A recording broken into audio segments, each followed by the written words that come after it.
Thank you, thank you.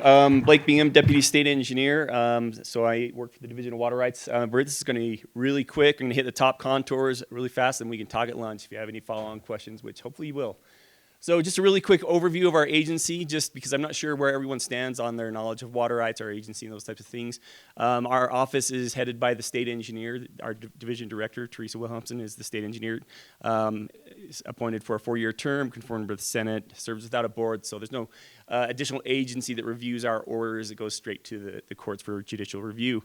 And then we have 7 regional offices and 6 functional sections throughout the state, focusing on applications records, field services, dam safety, those types of things. So we cover a broad array. We are kind of the counterpart to our white hat agency, the Division of Water Resources. We are the black hat, the regulators, Division of Water Rights. Like I said in the committee meeting the other day, they're the happy, fun ones that give money, and we're the mean ones that regulate. So I'm going to go over kind of a Water Rights 101, then we're going to bump it up to graduate level stuff, and then we'll go from there. So a water right is really, if you divert water from a natural stream source, you need a water right. So it's really the authority to remove water from its natural source and beneficially use it. It typically has a few characteristics, the nature of its beneficial use, whether it's irrigation, municipal, domestic, those types of things. A priority date, meaning when the water right was filed and appropriated, and that comes. It's important when we're talking about distribution and distributing water in priority. A defined quantity of water, whether that's in cubic feet per second or an annual volume of acre feet. A point of diversion, that's where the water is being taken out from the natural stream course, so that could be a head gate or it could be a well. A specified place of beneficial use, what 40-acre tract or where is this water being placed to use, the ownership of it, and storage. Some of these water rights do have storage associated with them. According to Utah code, all waters are property of the public. We simply administer them through the state. They're delivered according to their respective priority. You may have heard first in time, first in right. So if you have an older, more senior water right, you get to take your entirety of your water before the next junior appropriator gets their water. That's the kind of the system that has evolved in the West. There is this concept of forfeiture because we want to make sure that water is being placed to use and to avoid monopolies and speculation. This concept that if you don't use your water for a period of 7 years or more, it could be subject to forfeiture. Now that has to go through the course. It's not something the state engineer can do, but that is something that's out there just to kind of ensure that people are placing their water to beneficial use, not just sitting on it. Beneficial use is the basis, measure, and limit of the water right. So you will often hear people quantify their water right in, hey, I have this many second feet or cubic feet per second or acre feet. But when you talk to the Division of Water Rights, we always want to know how many acres is your water right? How many residences is it? How big is your municipal water right? Those types of things. So the beneficial use is really what we are interested in because the underlying inherent qualities of those beneficial uses is what will drive our ability to manage it as well as look at changes down the road, because each of those beneficial uses have a corresponding depletion and diversion quantity that we want to make sure are held constant if it moves to a different type of use.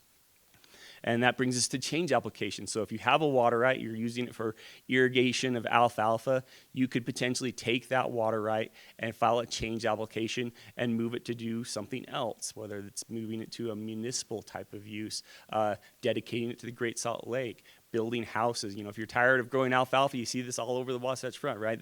Farmers get tired of growing alfalfa. They want to grow houses. So that's what you see a lot of the urbanization of some of our agricultural lands. They file change applications, move the water either into a municipal system or create their own system.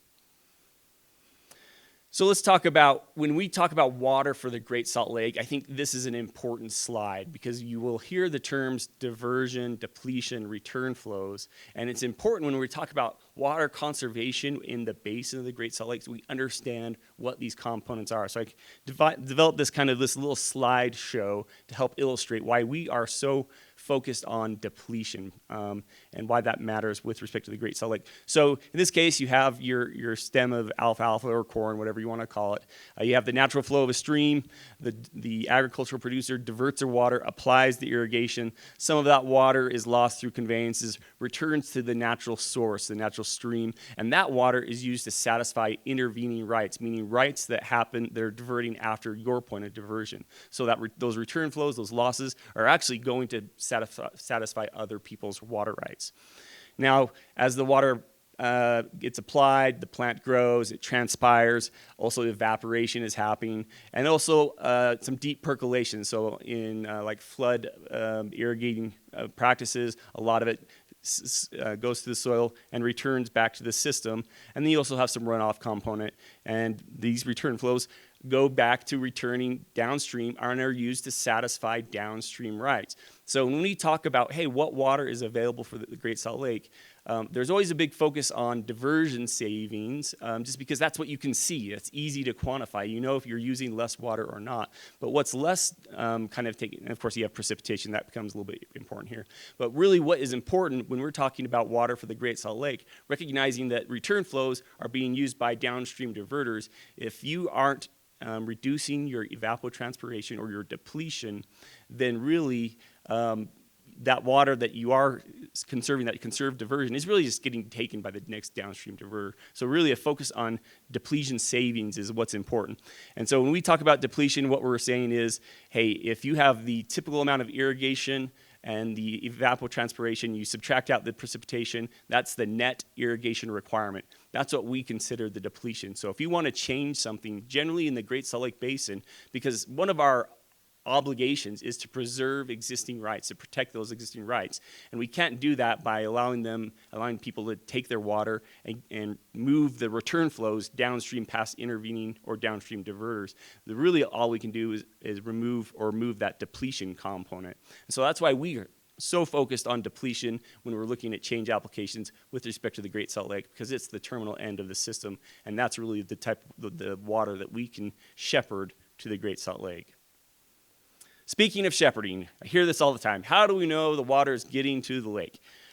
Trust me, we do this every day. The Great Salt Lake, we're 2 minutes already. All right, I'm just going to go really quick. Hey, the really important thing is we can shepherd water to the Great Salt Lake. We do it every day. The animation, the thing that's important is we have appropriate measurement, accounting, and we have commissioners out there adjusting things on a daily basis. All right, just want to know, we can shepherd water to the Great Salt Lake.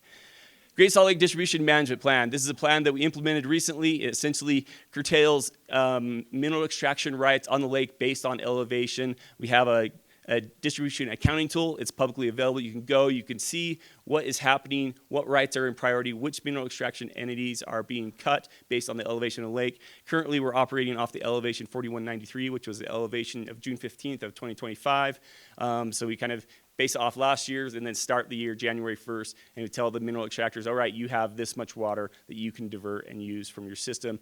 We have some voluntary arrangements in place with Forestry, Fire, and State Lands between them and the mineral extraction entities that provide some nuance to this distribution schedule. But go on to this website, play around. If you have questions, come find me. But this is where we track how much water has been dedicated to the Great Salt Lake. You can see that screenshot on the left. You see the non-dedicated water, about 8.2 million acre feet, and about 476,000 acre feet of water that has been dedicated to the lake. Now, a lot of those are big chunks that come from these mineral extraction dedications. But some of them are from water rights coming from upstream tributaries that have been shepherded to the lake.